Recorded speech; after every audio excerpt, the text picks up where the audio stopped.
I'm Stuart Chadwick and this is my colleague Nina, and we're here today to talk to you about our Learning Insights report, which is a research report we've been doing for 4 years now into the L&D industry. So, if you're all ready, we're going to make a start. So this is us. I'm Global Solutions Director at Kineo and Nina's an Account Director. If you want to talk about any of the concepts we talk about today after this session, we're on stand B12, which is literally just there, so nice and easy. And if you want to tweet about this or share anything online, then our handles are at Kineo and hashtag KineoExpert. Very quick bit about us. City and Guilds Kineo, if you don't know us already, we are part of City and Guilds. We develop learning technology solutions and vocational learning qualifications and accreditation. We've been around for 10 years now as a learning technology business, and as part of City and Guilds, 130 years, so we're a much older company. And we're global. We work in the UK here, but we have offices in the US and the Pacific, South Africa and other places too. And we provide a whole range of different services, from things like e-learning. We'll get by, you're right, no worries. So we've got e-learning solutions, digital learning, so that's everything from courses to interactive video to gamification, to infographics and all sorts of stuff like that. We provide learning management system solutions, and like I say, also blends and consultancy and accreditation that goes around all of that too. So that's a bit about us. But we're not here to talk about us. We're here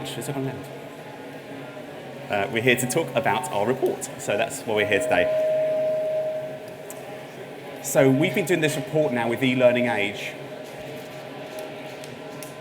It's okay. Sorry.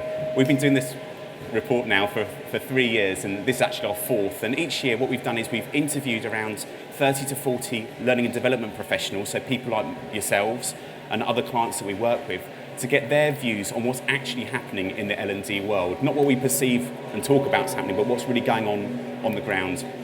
So each year we've identified a number of key themes and based our reports around that. And this year's report's just about to be released based on interviews that we did at the tail end of last year. If you leave us a card, we're doing a limited print run of these reports and you can get a printed copy. Otherwise it'll be digital and online in the very near future. Sorry about the noise. Not sure what to do about that. So, as a basis for these reports, we asked people a number of questions.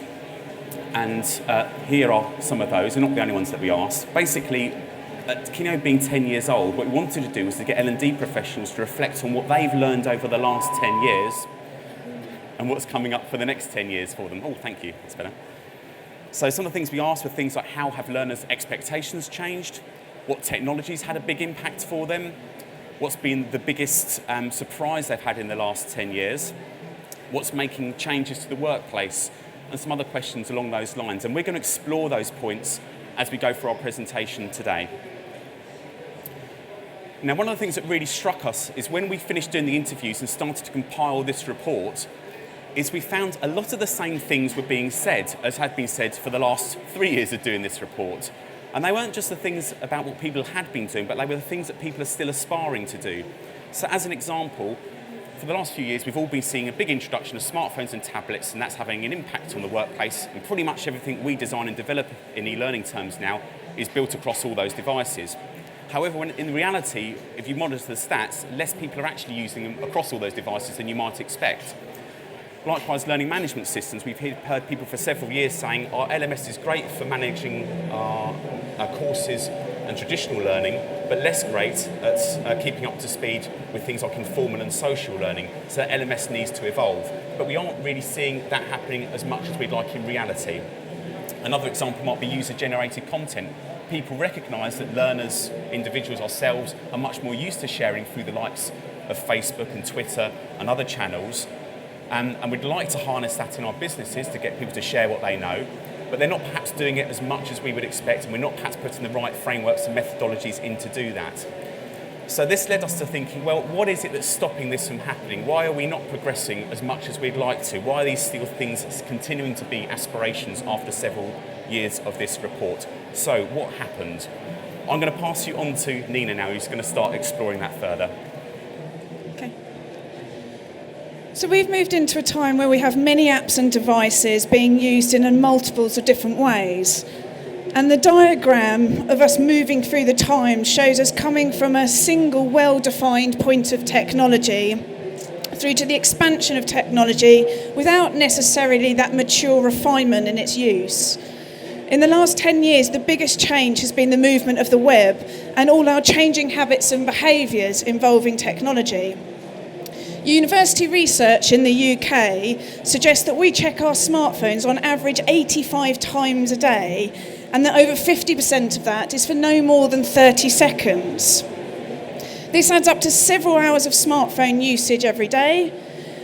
And of course, it's purely around social activity, listening to music, web browsing, and interacting with apps.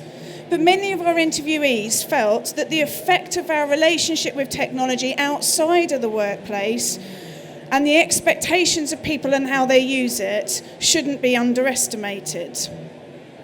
Learners now expect instant, easily available learning, content that's quick to go, it's bang up to date, and looks and feels in the same way as their games and applications that they do outside of the workplace.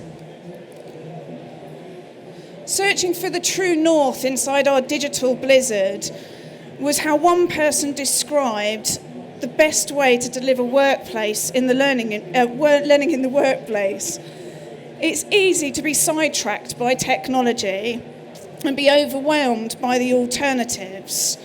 And this slide shows just some of the common themes in the workplace that learning and development are having to deal with on a daily basis. There are loads of great trends in learning and technologies, and we're building greater understanding of the expectations of our learners on a daily basis. But so many workplaces are still hindered by lockdown or out-of-date infrastructures.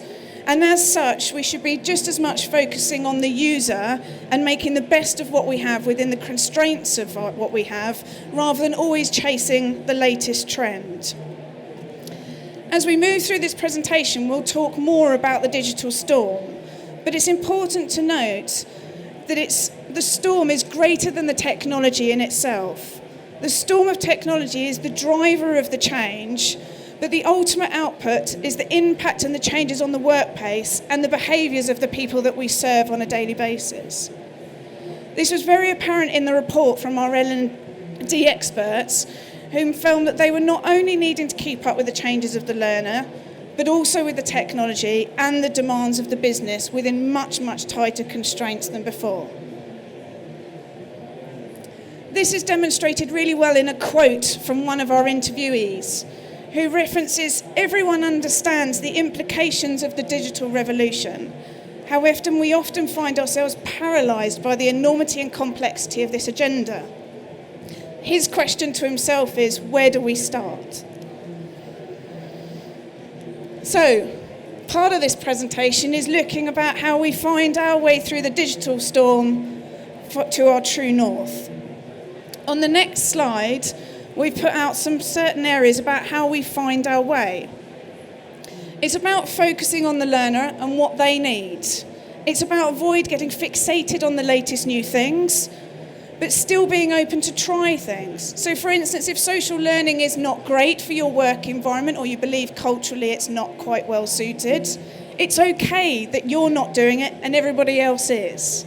But equally, don't be frightened to test things out. You might be pleasantly surprised. There's no need for your team to be an industry setter through their own capabilities. Look across the business about whether there are wider capabilities in your business that you can leverage. Build good relationships with your suppliers who will define your strategies for the now, evaluate the future, but will also take some of the accountability for keeping you ahead of the game. When your learning has no commercial output, the learning still needs to be commercially aligned to the business. Invest in learning not for the purposes of ticking a box or because it's what everybody's doing. Set pragmatic and measurable objectives in both the purposes of the learning and the learning objectives. Look to your return on investment and your savings on investment, but most importantly, make sure it creates a valuable business impact. Whether that's in less accidents, greater sales, or better customer service, we should ultimately be aiming for a better impact. Learning can then become more targeted, better investors, with learners more engaged, with a greater retention of learning, which ultimately leads to increased capability. A show like Learning Technologies is a great way for being able to focus on what you want to do for this year. Take the enormity of it and scale it down to something that's realistic for you and your business. Lots of mini pilots are always better than the big bang, and there are many suppliers here today who will be happy to support pilots with sandpits or basic solutions at low to no cost, making it a great way for you to trial new technology without the risk and without the cost implications. Encourage your suppliers to work in collaboration with each other. The ultimate blend may not sit within one supplier, and as such, any competitive barriers must be dropped to the benefit of yourselves. Use networks, networking opportunities, and your suppliers as an opportunity to speak to other companies about what they're doing. Explore through their journeys what's worked well for them and what hasn't. Also listen to your learners. They are the people who know what they want and will help you achieve a learner-centric solution that is business objective-led. So over the next few slides, we're going to start talking to you in a little bit more detail about how we make our way through the blizzard to our true north. And we've broken this down into 3 sections. We're going to take a quick look at the tools, your team, and the camp, which is essentially the workplace. So we start with the tools. When we look over learning for the last 10 years and what we examined through the report, there are some key things that we can call on, and not all of these are going to be that unique to you. We are much more focused on bite-sized learning, so out with the long-winded courses. And this comes from a place where people want to be able to find what they need at the moment of which they need it. This should be a given, really, but bin the boring. E-learning in some places has become a dirty word, and our learners associate it with monotonous, paginated pages of interactions. Explore digital, apps, games, animations. Even something as simple as a PDF can be interesting. Many organisations, as we mentioned earlier, still face barriers around lockdown devices and out-of-date infrastructure. We must keep beating the drum to make sure that we put learning separate from the other security boundaries that business applications face. We should be more Google and less proprietary about our knowledge. Why reinvent the wheel for learning that has no competitive influence on you or your market? Allow yourself to curate your content and not necessarily create it. Let's be concerned with impact and not how many people took the learning. If the learning has impacted the business in a measurable way, you know it's been successful. Embrace social learning. If your audience, work environment and culture enable it, consider, plan and strategize for your social learning. Social learning naturally plays to decentralization of top-down learning, and it forms a common part of our 10% in the blend. Allow learning on many devices to give your learners the flexibility to learn whenever they want. Intelligent blends that make the best of real-world experience and simulated practice. And finally, focus on reward. What's it in it for your learner to become more accountable about their own learning requirements?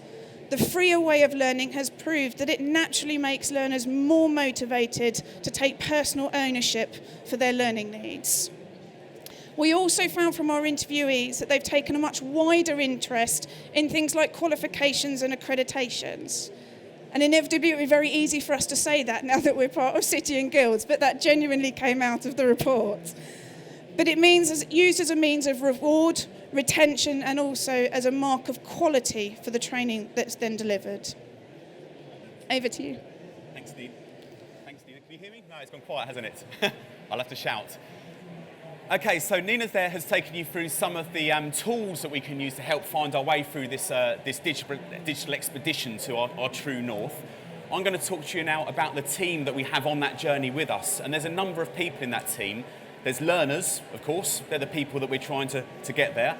There's ourselves as L&D professionals and the things that we need to do. We also have our business stakeholders. and their needs and what they're trying to achieve in the business, and us as L&D professionals delivering to them. And then, of course, you have suppliers like ourselves, Kineo, and the many others that you'll meet here who help you along the way too. Now, we're not going to take all of those for today because we don't have time, but we're going to look at learners and we're going to look at L&D professionals. And I've put up here one of the mind maps from our report. You'll get all these in the report, so don't worry, you can't see all the detail there, about how learner expectations have changed, that being one of the questions that we asked to our interviewees. And I've summarised here the key areas that came out of that. So this is our learner, our metaphorical learner on a digital expedition. We know that they use multiple devices and they're used to switching between those, so we need to make sure our solutions work across those and encourage that usage. We also know that they or we are very used to going and using Google and YouTube and the likes to get the answers that we need for particular situations. As an example, just this weekend I needed to fix our boiler, genuinely, and I went and Googled it and looked up a video and it told me what things I needed to adjust. I went away and did that and it worked, thankfully. So I did a little piece of learning just by going and finding it myself. And learners are doing that, we're doing that all the time. So we need to be able to bring that to the workplace and recognise that's the way people are wanting to learn, hence the need for more bite-sized or micro-learning and assets to help people support people learning in that kind of a way and getting that instant gratification of what they want. Through this, people are taking charge for their learning and indeed charge for their own career, so we need to support them in doing that. And they're looking for a personal experience, really, so that kind of sheep-dip, one-fit-all training only really has so much mileage for these type of learners. Another couple of key points is that they are multi-location, so people are working from home, they're working from the workplaces, the workplace can be all over the place, they're travelling, so we need to meet those needs for our digital solutions. And they're multi-generational. It's shown now that I think there's 4 generations of people going through the workplace at the moment, and a lot of skills locked up in the older generations. So we need to find ways of unlocking that skill and that knowledge and sharing it with the younger ones. And that isn't just going to come through from formal training. That's where your vocational learning and your informal learning, your 70 out of the 70, 20, 10s coming in. So we need to embrace that and find ways to unlock it. But also when you hear people talking about Generation Y and that these people have a unique take on learning, yeah, that's true to an extent that young people have perhaps more of this in the mix, but it's not untrue of all the other generations too, because they're all Googling and YouTubing as well. So a lot of these characteristics are true across the generations of our workplace workers.